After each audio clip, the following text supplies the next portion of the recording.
જાજા દિવસો પછી તમારો ભાઈ ભરણમાં કામે ગયો તો દિવસની શરૂઆત થાય છે દુકાનેથી 135 નો માવો લઈને અને આજે અમે કમાન્ડો નીકળી ગયા સાતોદળ કોપિંગ ભરવા. આવીને પાટિયા ગોઠવવાનું ચાલુ અને બીજી બાજુ રેતી કાકરીના ઢગલા કરી નાખ્યા. પાટિયા ગોઠવી લીધા અને પિંજરા મેકાઈ ગયા. હવે વારો હે માલ બનાવવાનો. ચલો ભાઈ. તો રેતી કાકરીમાં સિમેન્ટ નાખીને મેં ને કારુએ બોલાવી બાકા જીતી.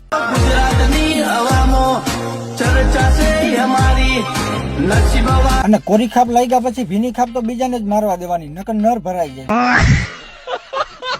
અને હજી કોપિંગ ભરવાનું ચાલુ હું કરી દીધું તો એટલી વારમાં તો ચા આવી ગયું. અને માવો બાવો ખાઈને વર્ગી ગયા કામે તો એટલી વારમાં તો કારુએ માલ ખૂટવાડી દીધો અને કોપિંગ ભરાઈ ગયું ને બાપાએ કહી દીધું કામ કમ્પ્લીટ થઈ ગયું. અને મોઢા તગારા પાવડા ધોઈને ગાડી લઈને નીકળી ગયા ઘર બાજુ. અને ગાડીમાં સીધું મૂસેવાલાના સોંગ વાગતા હોય ને વાઇબ નું આવે એવું બને જ નહીં.